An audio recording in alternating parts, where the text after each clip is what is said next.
Right now, in West Asia, the entire security landscape is being completely redrawn. I mean, we're watching a fundamental reset happening in real time, all because of a major new conflict. Old alliances? They're starting to crack, and new, really unexpected partnerships are beginning to form. It's forcing every single nation in the region to rethink its place in the world. So, let's break down exactly what's going on. All right, here's our roadmap. First, we're going to look at the one event that put everyone on edge. Then, we'll get into the strange new alliances that are forming because of it, and how Pakistan is suddenly stepping in as a mediator.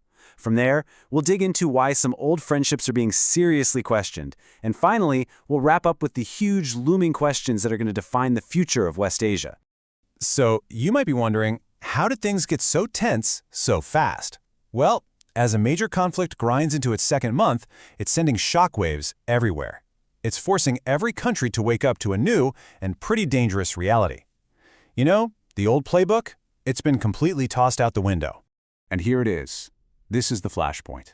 The Strait of Hormuz, the world's single most important choke point for oil, is closed. That move alone took this from a regional crisis to a global one. But this isn't just a simple blockade. It's part of a much bigger and, frankly, a much more alarming new strategy. Iran has rolled out what's being called a scorched earth policy. And the message behind it is crystal clear. If we're attacked, we're not just going to retaliate, we're going to turn the entire Gulf into a battlefield. Any target, anything even vaguely connected to American interests is now considered fair game. That has basically turned the whole region into a potential war zone. Now you'd think this threat of an all-out regional war would just create chaos, but it's actually having a really surprising effect. Faced with this common danger, old rivals are suddenly looking a lot more like new partners. It seems survival is forcing a kind of cooperation that would have been totally unthinkable just a few years back. And this quote just nails the new mindset perfectly. Across the board, we're talking the UAE, Saudi Arabia, Bahrain. Leaders are waking up and realizing that all their internal squabbles are a luxury they just can't afford anymore. This immediate existential challenge is forcing them to find common ground and fast. And if you want to see this in action, there is no better example than the whiplash-inducing turnaround between Saudi Arabia and Qatar. Just look at this timeline. In 2016, they cut ties and imposed a blockade on each other. By 2023, China helped broker a deal to normalize relations. And now, for 2026, the goal is deep security cooperation. I mean, that is a staggering reversal, and it's driven entirely by this new, dangerous reality. So whenever the old order starts to crumble, a power vacuum forms, and somebody always steps in to fill it.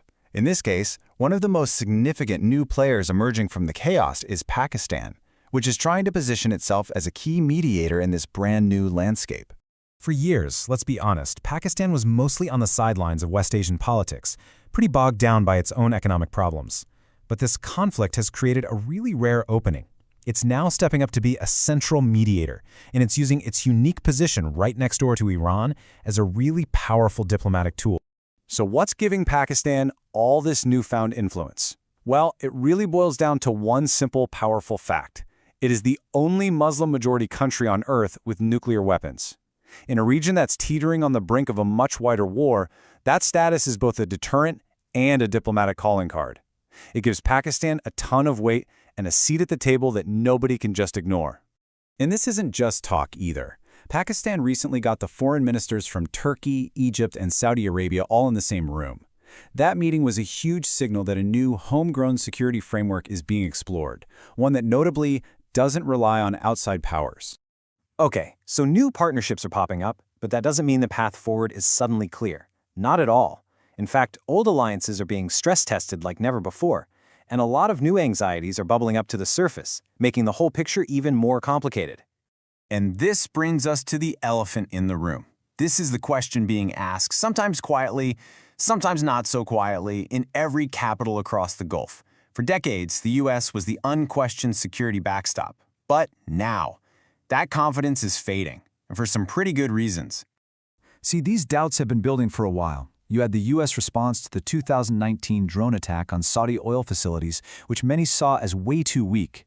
Then came the suggestion from the White House that Gulf partners should chip in to help pay for the current conflict. You add to that the fact that America is more energy independent than ever, and you can start to see why its commitment to the region is being seriously questioned. And it's not just about America. There's a second major worry that's really starting to grow: the demonstrated and, frankly, unmatched military dominance of Israel. Its ability to project air power pretty much anywhere in the region is creating a whole new kind of anxiety for Arab states. And look, this is not some theoretical threat. The 2025 strike in Doha was a massive wake-up call.